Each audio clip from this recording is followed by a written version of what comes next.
Why do I like Halo 5? Now, before I made a video about why I love Halo 4, I don't love Halo 5, but I do like Halo 5, and I am in the minority when it comes to that. Halo 5 is widely considered to be the worst Halo game ever created. A lot of people hate the game, and to me, I don't understand why. There's things about it that obviously could be better, but for the most part, I enjoyed the game. It was a fun game.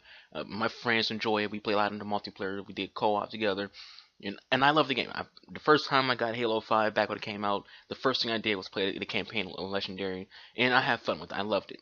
And people, they have the reasons. And there are things about Halo 5's campaign that, like I said, could have been better. For example, the boss fight. Yes, it is kind of tedious and pointless to have to face the exact same boss over and over and over again. And there's one mission you're gonna fight the warden, 5 wardens at the same time. So that was dumb. They could have did better with the warden himself, as well as having more boss fights other than just here's a repeat of the same person. And lore wise, it made sense why the warden kept coming back, because he is, you know, Promethean, and they can just be regenerated over and over again.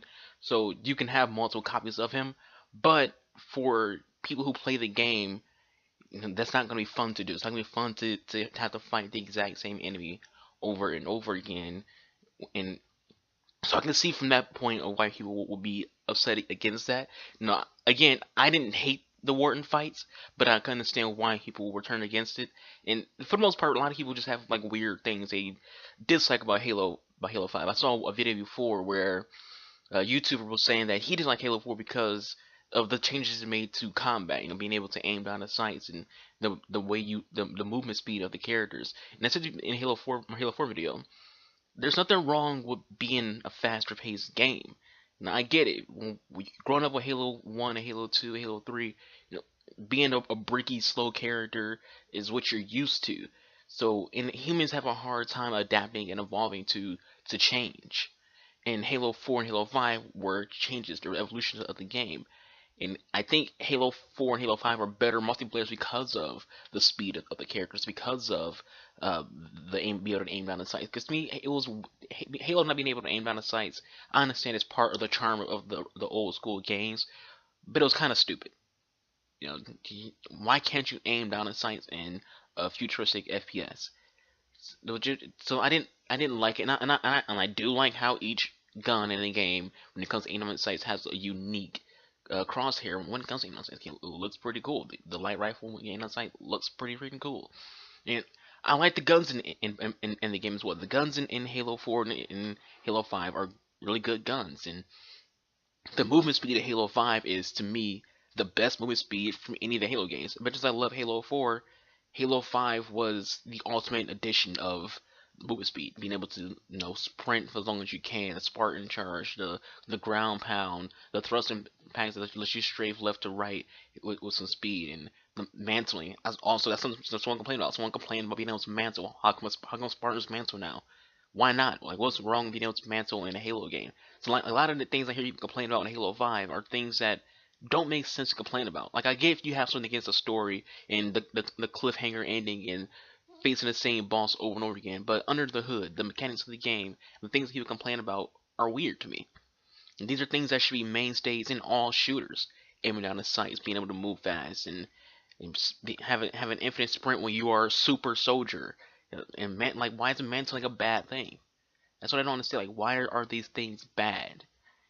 Because to me, they were great. Like I said, it's great when a game evolves and it takes what it already had and build on top of that. And to me, Spartans have to move at a certain speed. They have to be able to do certain things in order for that whole super soldier mindset to actually be a reality within the game. So that's why I like Halo 4's combat. That's why I like Halo 4's movement, because it's faster and it's better. And I say this a lot to a lot of my friends, that a lot of people, for some magical reason, are against being faster. And I think the problem is people can't adapt. Like I said before, people have a hard time adapting to change. And with Halo 5, I think a lot of the old school gamers who played Halo games have a hard time adapting. Like, one of my friends, he's the only friend I have that don't like Halo 5. He says it's because of the movement speed, and it's like, why? Why is it such an issue? Because he's used to, being able to play the game at a certain speed, being able to to to to play his play style with the old school speed. Now since everyone's moving faster and everyone's to thruster pack and do all this extra shit, it hurts his gameplay. It hurts his ability to have good games. And that's the root of a lot of things that comes to video games in general. When people have something they don't like, it's mostly because of their inability to do something. I saw a video a week ago about a guy talking about why he doesn't like Dark Souls games because he himself is bad at them. So he doesn't like Dark Souls because he's bad at Dark Souls. And same thing applies to Halo 5's movement speed. People don't like it because they're not good in multiplayer with it. They feel like everybody else has taken this and ran with it and got way better at Halo than they have because they're still trying to be that same Halo 1, Halo 2, Halo 3 kind of style of stiff, slow movement and getting the headshots off. And to me, again, I love how Halo has changed when it comes to the speed of the Spartans and all the abilities that you can do now. Like I keep telling people, evolution is a good thing, and you have to take off your nostalgia goggles and be able to adapt and learn how to play a newer game. Like you can't have the same game every year. You can't have the same game for this long. There's understand how many Halo games there is. You got Halo 1, 2, 3, ODST, Halo 4, Halo Wars 2, Halo 5. You got all these Halo games, and even including the Spartan Assault kind of games. So when you have all these games, your mainstay has to evolve. It has to change. Especially when you see cutscenes of how Spartans move, and then you play the actual game, and they just break their bricks.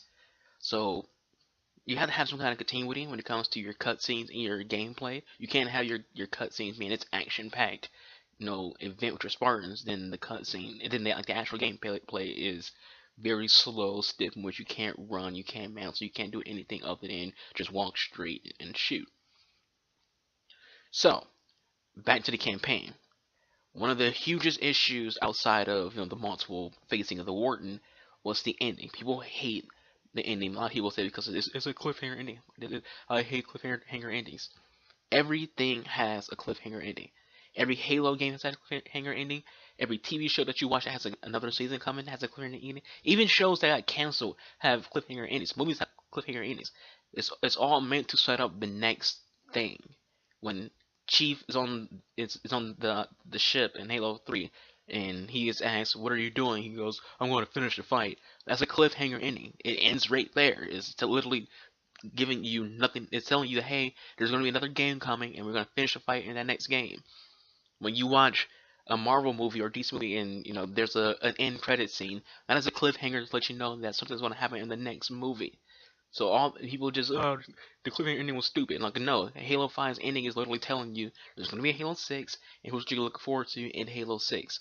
And another reason why these things exist, these cliffhanger endings, because they want to trigger thought into your mind. They want you to speculate on what's going to happen next. They want you to think about what's going to happen next. They want you to compile all the lore that you've come up with to this point and think of what could happen next. It wants you to play the other games like Halo Wars 2, and read some of the books and watch the Halo Legends and think of what could be next in the next game. Could we see the return of the Flood? Could we see a brute-led army for the Covenant? Could Atriox be coming to Halo 6? Things like that. What could be happening? Like, to me, I thought the ending was okay. I didn't think it was a horrible ending. And it made me just think about, okay, Halo 4 is going to be pretty interesting, because basically a huge ass EMP just went off, so a lot of people are not going to have technology, and the most advanced people on the planet are going to be, the Spartans and anyone from the USC that, has some form of technology. So possibility is what I get from cliffhangers. And I don't understand why he will have such a hatred towards cliffhangers, because all it does is just it makes you think, and thinking is something that a lot of people should be doing more often, especially when you have a game like Halo where it's steeped in lore, and that's what developers want you to do. They want you to think. They want you to look at all the content, all the lore, and speculate on what could be happening next with the next Halo game.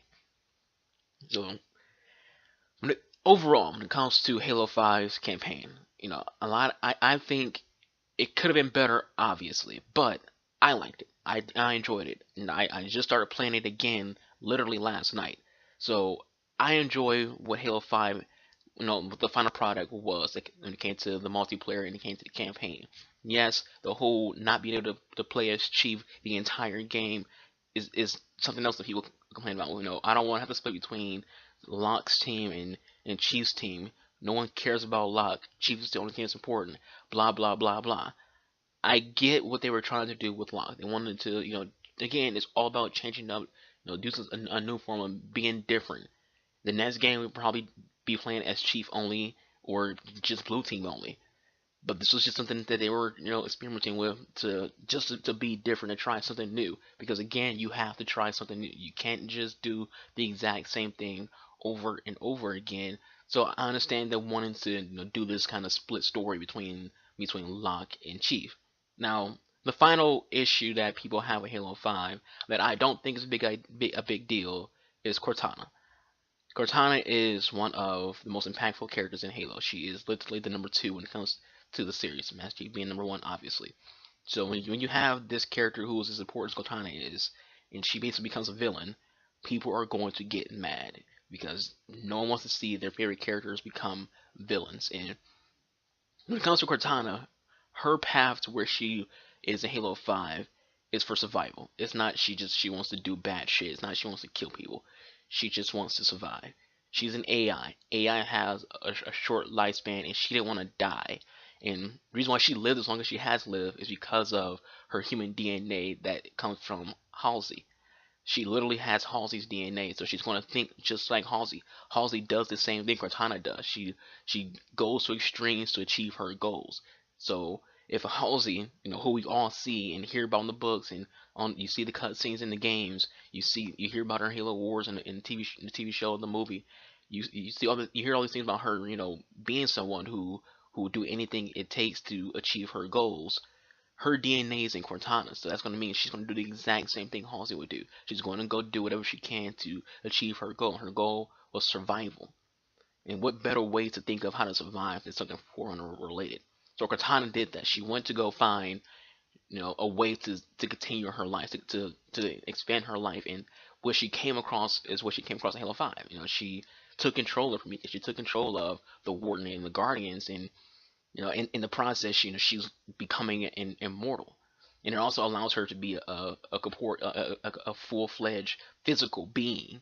You know, that's what else she wanted. She wanted to be a physical being. She didn't want to just be this complexion of data that sits inside people's head or be put into a computer. She wants to be able to do that and also be a physical being that can touch, that can feel, that can taste, and do all these other things that humans can do, but she couldn't do because she was an AI. So to me, that's good writing. That's very good writing on 343's part to have this evolution of Cortana. And for all we know, in the next game, she might not be the bad guy. She can, you know, be the one that leads Chief to becoming the person who leads a faction of the Prometheus. Because Halo, like I said, it's going to evolve. There's going to be new enemies. And what I'm hoping for in Halo 6 is, if they bring the Flood back with the new enemy types. Like if you play Halo Wars 2, the Flood comes back, and they have new enemy types. They have, even in Halo Wars 1, there was these different enemy types that you didn't see in the other Halo games. Like they had these flying Flood, you had these little big broody Flood, and there's all these different kind of Flood types that they have in both the games, and they don't exist in Halo, you know, the main series. So if you bring the Flood back Halo 6, and you bring, you know, these other types of Flood to the game, be a lot more interesting when it comes to having new enemy types. So overall, guys, I don't want to make the video too long. I like Halo 5, and I can understand like certain things about the game people don't like, but I don't understand it's the huge hatred towards it. So what I ask for you guys, which is the point of these videos, is not to tell you if your opinion is wrong. Everyone's allowed to have their own opinion. This video is entirely just my opinion. I'm not saying anything other than my own opinion. But you know, when you think about Halo 5, actually think about it. You know, are you judging Halo 5 the way you judge it because of your own inabilities? Or are you judging because of, you know, you're not open-minded enough to understand what's going on with Halo 5? Or are you judging Halo 5 from the standpoint of, you know, you are very nostalgic and you just want to play the old school Halo games? Because Halo 5 is not a bad game, and people need to understand that, you know, it's okay to not like something, but you can't call something a bad game just because you don't like it. You know, I can say I don't like Black Ops 2. That's making a bad game. That's kind of the issue that people have with Call of Duty in general. People will call Call of Duty a bad game without ever playing one. But anyways, guys, this video ran long enough. Let me know your thoughts in the comment section below. I hope you guys enjoyed the video. I'll catch you guys next time. I think it's Archangel the Real on Instagram, on YouTube. I'll catch you guys next time. Peace out.